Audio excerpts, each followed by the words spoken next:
Publication بھی ہمیں لے کے دی جو ہم ایمسٹرڈیم سے جدوجہد سالہ شائع کرتے تھے ضیاء ملیت کے خلاف، تو وہ بھی لاہور سے شائع ہوا. اور اس کے علاوہ ہمیں ہر قسم کی یہ بھی ہوئی، ہم جدوجہد پبلیکیشن تھے اور یہ بھی جدوجہد پبلیکیشن. تو میں نے کہا دو جدوجہد تو نہیں چل سکتی. تو ایک دن میں نے بڑے پیار سے گوندی صاحب کو کہا، گوندی صاحب یہ جدوجہد ہمارے پاس رہنے تھے. انہوں نے کہا دیجیے آپ کے پاس رہ گئے، اور انہوں نے اپنا نام پھر بعد میں جمہوری پبلیکیشن رکھا. تو یہ آپ کو اکوموڈیٹ کرنے والا ہے. اور اس کے علاوہ اور ہم دونوں نے مل کر گڈ بکس کا آغاز کیا تھا. نہ گوندی صاحب وہاں بیٹھتے تھے نہ میں بیٹھتا تھا. طارق علی کو بلا لیا ہم نے لندن سے کہ وہ آپ افتاح کریں، افتاح بھی کر گئے. 3 ماہ بعد ہمیں پتہ چلا ہم تو کتابوں کے بزنس نہیں کر سکتے. ہم ایکٹیویز ضرور ہیں لیکن ہم بزنس مین نہیں ہیں. گوندی صاحب چوتھی بزنس مین نہیں ہے.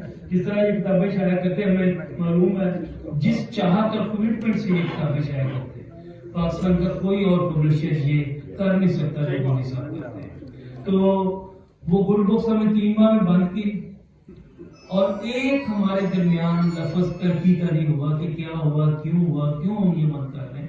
ہم نے اچھی خاصی دونوں نے انویسٹمنٹ کی تھی.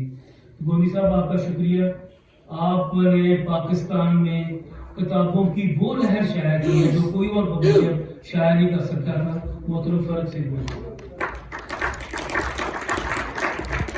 شکریہ معروف طارق صاحب. نقی صاحب، سارے مہمانان گرامی آپ کا شکریہ کہ آپ تشریف لائے. میں سب کا ممنون ہوں، لیکن 2 دوستوں کا بہت ممنون ہوں. فرت اللہ بابر صاحب ایز اے اسپیکر اسلام آباد سے آئے، اور موسیٰ سعید صاحب بھاگلپور سے آئے، اور دوست بھی دوسرے شہروں سے آئے.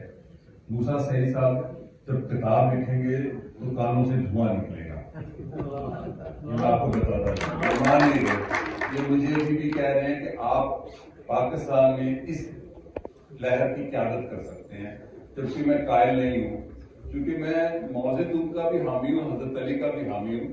حضرت علی کی ایک سینگ میں نے پڑھی تھی، یور ریزسٹنس از بریوری. تو کبھی خاموش ہونا بھی کسی نئی تیاری کے لیے اہم ہے. تو میں ان کو کہہ رہا ہوں نہیں، میں قیادت نہیں کروں گا، آپ کتاب لکھیں. تو سب کا شکریہ. نقی صاحب سے یقیناً ہم نے بہت کچھ سیکھا، لیکن 2 چیزیں میں بڑی اہم شیئر کروں گا. 88 میں میں مساوات میں نے لکھا مرکنٹائل کلاس کے پنجاب میں ایک نئی کلاس پیدا ہو گئی ہے ٹریڈرز کی، وہ پالیٹکس کو لیڈ کرے گی، جو کہ کر رہی ہے آج بھی. تو انہوں نے میرے سے ڈسکشن کی، انہوں نے کہا خوب لکھو. تو میں نے 10-11 قسطیں اور لکھی. پھر ایک دن انہوں نے ایک جملہ بولا جو میری زندگی میں آج تک بہت کام آ رہا ہے کہ جب آپ بولتے ہیں تو آپ کی منطق کمزور ہوتی ہے، جب آپ لکھتے ہیں تو آپ جب لفظوں میں کاغذ پر منتقل کرتے ہیں تو زیادہ منطقی ہو جاتے ہیں. تو اس چیز نے مجھے زیادہ لکھنے پر مائل کیا، اور آہستہ آہستہ میں سیاست چھوڑتا ہی گیا، اسٹیج چھوڑ دیا. جبکہ بقول استاد عالم میں نے سنا ہوا تھا اسٹیجاں تو ہوئیے تو سکندر ہوئی جائے، اسٹیجاں تو ہوئیے تو سکندر ہوئی جائے، اسٹیجوں تھلے ہوئیے تو کلندر ہو جائے. یہ ہو جان حکومت آڈے یہ نہیں ہوتا کہ اندر ہوئی جائے. میں نے سیاست ہی چھوڑ دی اس کے بعد. لیکن نقی صاحب کا بحثیت ایڈیٹر، میں اپنے ادارے میں یا فیسیلیٹیٹر ہوں یا ایڈیٹر ہوں، اور بڑا مطلع ایڈیٹر ہوں. وہاں ہم جو کتابیں چھاپتے ہیں وہ دنیا کے بڑے بڑے آتھرز کی کتابیں چھاپتے ہیں جو دنیا کے، تو اس کی بھی رائٹس ہم لیتے ہیں. ہمارے پاس ایک اتھارٹیٹیو رائٹس ہوتا ہے پبلشر کا. پاکستان میں کیونکہ پبلشر آتھر ریلیشن شپ ایک سبجیکٹ ہے جو نہ آتھر کو پتہ ہے نہ پبلشر کو پتہ ہے، اس کے بڑے پرابلم ہوتے ہیں. لیکن نقی صاحب کو میں مان گیا اس دن کہ انہوں نے کہا آخری جب کتاب کی نوک پلک ہوگی تو صبح آپ مجھے پک کریں گے، آپ مجھے ڈراپ کریں گے. میں نے بڑی کوشش کی، وہ رائڈر آ جائے گا وہ لے لے گا، نہیں تم ہی لے کے جاؤ گے. تو خیر وہ ہم گھنٹہ جانے میں لانے میں نے اور بھی نئی باتیں سنی. تو یہ 6-7 دن 8 دن مصباح کے ساتھ بیٹھ کے اپنی کتاب کو ایڈٹ کرواتے ہیں، یہ بہت بڑی بات ہے. میں نے بڑے بڑے پاکستانی آتھرز کو پرابلم میں دیکھا ہے. تو میں نے بھی ایک نام سوچا ہوا تھا کتاب کا. تو یہ مصباح کے پاس بیٹھے تھے، وہاں حمزہ ارشد بھی تھے، ہمارے ایڈیٹر ہیں، کھڑے ہیں، حمزہ صاحب سامنے ہیں، اور خالد بھٹی کامریڈ ہمارے وہ بھی ایڈیٹر تھے. تو یہ مجھے میرے کمرے میں لے گئے. یہ بہت بڑی بات ہے. یہ نقی صاحب کہتے ہیں میں نے 6 نام تجویز کیے ہیں، آپ اس میں سے کون سا نام تجویز کرتے ہیں؟ میں نے کہا میرے پاس بھی ایک تھا، وہ تو فارغ ہے. تو میں نے کہا مجھے 6 میں سے یہ پسند ہے مجھ سے جو ہو سکا. یہ اختیار انہوں نے مجھے دیا. یہ ایک ایڈیٹر ہی بات کر سکتا ہے, چونکہ میں ایڈیٹر تھا, میرے پاس یہ بھی اختیار تھا. لیکن میں نے ان کو پھر کہا کہ اگر کوئی لکھنؤ میں بات کرتا تو ہم سے جو ہو سکا تھا, آپ چونکہ پنجاب میں اردو لکھ رہے ہیں تو آپ نے کہا مجھ سے جو ہو سکا. یہ بھی بہت ٹیکنیکل ایک بات ہے. اس کتاب کو میں چاہوں گا کہ نبی صاحب ایک اور کتاب لکھیں. کتاب کے پہلے 70-80 صفحے جو ہیں وہ متحدہ ہندوستان کی اودھ اور لکھنؤ کی ان بستیوں, اس زمانے کی داستان ہے جو اب بٹ گئی ہے. یہ ایک پوری کتاب بنتی ہے, میں نے تو اس کو انجوائے کیا.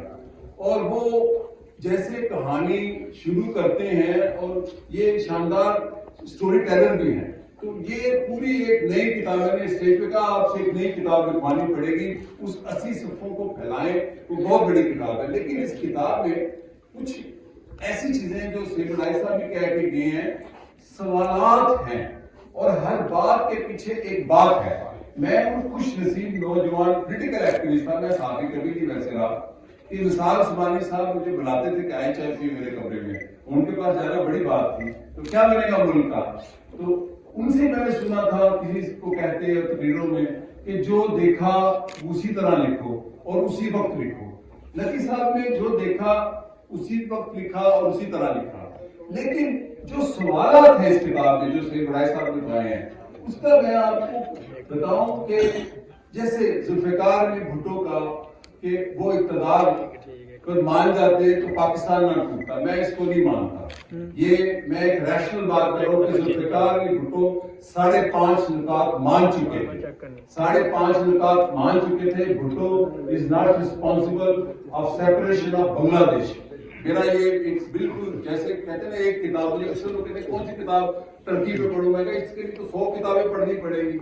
تو میں نے جو اپنا تحقیق کی خبر سے آگے کی بات, تو 5.5 نکات مان چکے تھے. اسی طرح انہوں نے 5 جولائی کا واقعہ لکھا, ایک رپورٹنگ کی حیثیت سے دلچسپ واقعہ کہ کیسے اسلام آباد میں تھے. لیکن 5 جولائی کے حوالے سے میں نے جو تحقیق کی, اور زندگی میں پہلی اور آخری بار میں نے جو حکومتی پارٹی کی قیادت کرتے تھے عبدالحفیظ پیرزادہ, اور جو اپوزیشن PNA کی قیادت کرتے تھے پروفیسر گردو کو, پہلی اور آخری دفعہ اکٹھے بٹھایا, ٹیلی ویژن پہ انٹرویو کیا, جس میں دونوں نے یہ اتفاق کیا کہ ہمارا معاہدہ تو ہو چکا تھا, ہم وہ معاہدہ لے کے جب تحریک استقلال کے صدیق بٹ کے گھر گئے تو وہ اثر خانے کا یہ معاہدہ نہیں ہو سکتا, اور اسی رات فوج آ گئی. تو یہ کہنا کہ 4 جولائی کو اگر یہ نہ ہوتا وہ نہ ہوتا, تو مجھے بھی کئی باتوں کا پتا چلا کہ ایئر مارشل اظہر خان کی شریک حیات اور مولانا مودودی کی شریک حیات جو تھی وہ دونوں بہنیں تھیں. لیکن اس کے ساتھ جیسے نواب محمد احمد خان کا قتل ہے, راجہ منور صاحب یہاں بیٹھے ہیں, بڑی اہم شخصیت ہے, یہ اس وقت ایڈوائزر تھے جب ذوالفقار علی بھٹو پہ یہ FIR کٹی. راؤ رشید صاحب نے اس کا تفصیل سے ذکر کیا ہے, حنیف رامے صاحب وزیر اعلیٰ تھے, اور یہ اپنی کتاب میں ان سے بھی لکھوا لی ہے, یہ بھی اپنی کتاب میں اس واقعے کو لکھ رہے ہیں کہ وہ نواب محمد احمد خان کا قتل کیا تھا. نواب محمد احمد خان کے قتل کے لیے مجھے بابر اعوان صاحب میرے دوست بن گئے جب پیپلز پارٹی کی 2008 میں حکومت آئی, تو اکثر پوچھتے تھے کیا کریں. تو میں تو چونکہ ڈسکوری کا آدمی ہوں, تحقیق کا آدمی ہوں, رپورٹنگ کا نہیں, تو میں نے کہا بھٹو کا ری ٹرائل کروائیں. تو ان کا یہ تو قانونی نہیں ہو سکتا. میں کہا جو بھی ہو سکتا ہے, 2 کام بڑے اہم ہوں گے, کچھ ٹروت سامنے آئے گا. پاکستان آج جس دہانے کی طرف اور جس شاہراہ پر جب گامزن ہے, یہ جون 1976 سے اس کا آغاز ہوا کہ جب سردار داؤد کے ساتھ ذوالفقار علی بھٹو کابل میں گئے.